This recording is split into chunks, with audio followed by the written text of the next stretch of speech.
أعوذ بالله من الشيطان الرجيم. بسم الله الرحمن الرحيم. Assalamualaikum warahmatullahi wabarakatuh. Terima kasih telah mengklik video ini sahabat. Semoga sahabat mendapat pelajaran dan hikmah dari kisah ini. Kisah ini dikutip dari kitab Daratun Nashihin fi Al-Waizin wal Irsyad, karya Syekh Utsman bin Hasan bin Ahmad As-Sakir Al-Khobawi. Di istananya Nabi Sulaiman alaihissalam, tepatnya di dapur kerajaan, tidak pernah berhenti berasap memasak makanan yang jumlahnya luar biasa setiap hari. Daging dari 4.000 unta, 5.000 sapi dan 6.000 kambing. Semua itu dibagikan kepada rakyatnya dan pasukannya. Namun di tengah kelimpahan itu, Nabi Sulaiman merasa ingin memberikan lebih. Beliau ingin membuktikan betapa besar rahmat Allah dengan mencoba memberi makan semua makhluk hidup di bumi. Kisah ini menjadi pelajaran mendalam tentang kerendahan hati, kesombongan manusia dan kebesaran Allah. Suatu pagi, Nabi Sulaiman duduk di atas singgah sananya, memandang istana megah yang dipenuhi aktivitas. Pasukannya sibuk, dapur kerajaan bekerja tanpa henti, dan rakyatnya hidup dalam kemakmuran. Dalam hati Nabi Sulaiman merasa bersyukur atas nikmat yang Allah berikan kepadanya. Namun tiba-tiba hatinya tersentuh. Dia berpikir, dengan semua kekayaan dan kekuasaan ini, apakah aku mampu memberikan manfaat yang lebih besar bagi ciptaan Allah?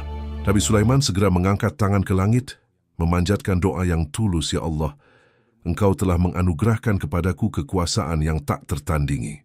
Aku ingin memberikan manfaat yang lebih besar. Izinkan aku, ya Allah, memberi makan seluruh makhluk hidup di bumi ini, agar mereka merasakan kemurahan-Mu, Allah." Subhanahu wa ta'ala menjawab doa Nabi Sulaiman dengan firman yang penuh kebijaksanaan. Sungguh, engkau tidak akan mampu. Namun Nabi Sulaiman tidak menyerah. Dengan keyakinan penuh beliau berkata, "Ya Allah, aku memohon dengan kerendahan hati. Izinkan aku mencoba agar aku dapat memahami betapa besar kuasa-Mu." Allah Subhanahu wa ta'ala akhirnya mengabulkan permohonan Nabi Sulaiman dan berfirman, "Baiklah, wahai Sulaiman, aku akan memberimu izin untuk memberi makan seluruh makhluk hidup di bumi. Persiapkanlah jamuanmu." Nabi Sulaiman segera memerintahkan seluruh pasukannya untuk mulai mempersiapkan jamuan besar. Ia memanggil para pemimpin dari kalangan manusia, jin dan burung. "Pergilah ke seluruh penjuru bumi," perintah Nabi Sulaiman. "Beritahukan kepada setiap makhluk hidup bahwa mereka diundang untuk menghadiri jamuan besar di kerajaan ini." Pasukan burung terbang ke langit menyampaikan kabar ke pegunungan, lembah dan padang pasir. Jin menyusup ke laut, mengundang ikan, paus dan makhluk air lainnya. Sementara itu, manusia membawa pesan ke desa-desa dan hutan-hutan.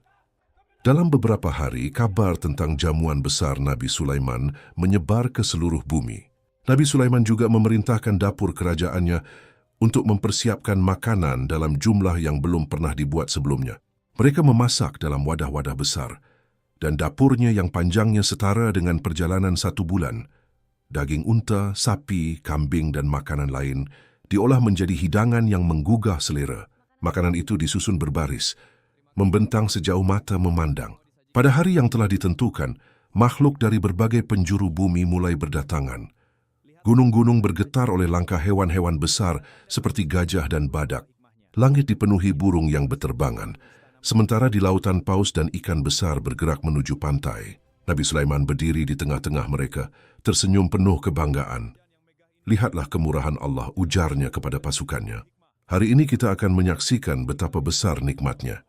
Allah Subhanahu wa ta'ala kemudian bertanya kepada Nabi Sulaiman, "Makhluk manakah yang akan memulai menyantap hidanganmu?" Dengan penuh keyakinan, Nabi Sulaiman menjawab, "Mereka yang ada di darat dan di laut, ya Allah."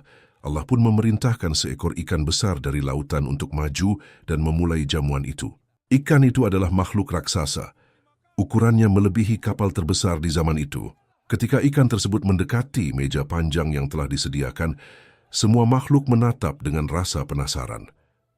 Ikan besar itu membuka mulutnya yang seperti gua, lalu mulai melahap makanan. Dengan sekali telan, sejumlah besar makanan masuk ke perutnya. Nabi Sulaiman menyaksikan dengan takjub, tetapi juga dengan sedikit khawatir. Ikan itu terus makan tanpa henti, hingga seluruh makanan yang telah disediakan habis. Nabi Sulaiman terkejut. Ia bertanya kepada ikan itu, "Hai ikan, apakah kau sudah kenyang?" Ikan itu menatap Nabi Sulaiman dengan mata besar dan berkata, "Hai Sulaiman, aku masih lapar, kenyangkanlah perutku." Hati Nabi Sulaiman bergetar. Ia tidak menyangka bahwa satu makhluk saja belum bisa dipuaskan dengan seluruh makanan yang ia persiapkan. Ia segera memerintahkan dapur kerajaannya untuk memasak lebih banyak. Tetapi ikan itu tetap berkata, "Hai Sulaiman, aku masih lapar." Nabi Sulaiman jatuh berlutut. Air matanya mengalir deras. Ia bersujud sambil memohon ampunan kepada Allah. "Ya Allah, aku telah salah. Aku telah sombong dengan kekayaan dan kekuasaanku. Aku mengira dapat menandingi kemurahan-Mu. Ampunilah aku, ya Allah." Allah yang Maha Pengasih menerima taubat Nabi Sulaiman dan berfirman, "Wahai Sulaiman, ketahuilah bahwa kekayaan dan kekuasaanku meliputi segala sesuatu. Bahkan engkau yang telah aku anugerahi, banyak keistimewaan tidak akan mampu mencukupi kebutuhan satu makhluk pun kecuali dengan izinku." Setelah peristiwa itu, Nabi Sulaiman berdiri di hadapan rakyatnya. Wajahnya memancarkan kerendahan hati. "Wahai rakyatku," katanya dengan suara lembut, "hari ini aku belajar bahwa tiada kekayaan yang dapat menandingi kemurahan Allah. Bahkan makhluk sekecil apapun bergantung sepenuhnya kepada rahmat-Nya." Rakyat yang mendengar perkataan itu merasa terharu. Mereka menyadari bahwa kekayaan dan kekuasaan adalah titipan semata dan hanya Allah yang mampu mencukupi kebutuhan seluruh makhluk hidup. Allah Subhanahu wa Ta'ala pun menegaskan hal ini dalam firman-Nya. "Dan tidak ada suatu binatang melata pun di bumi, melainkan Allah lah yang memberi rezekinya." Al-Quran Surah Hud ayat 6. Sahabat, terima kasih telah menyimak hingga detik ini. Semoga dukungan ini menjadi wasilah datangnya keberkahan dan rezeki yang berlipat ganda. Amin ya Rabbal Alamin. Silakan di-subscribe, like, comment, and share. Wallahu alam. Wassalamualaikum warahmatullahi wabarakatuh.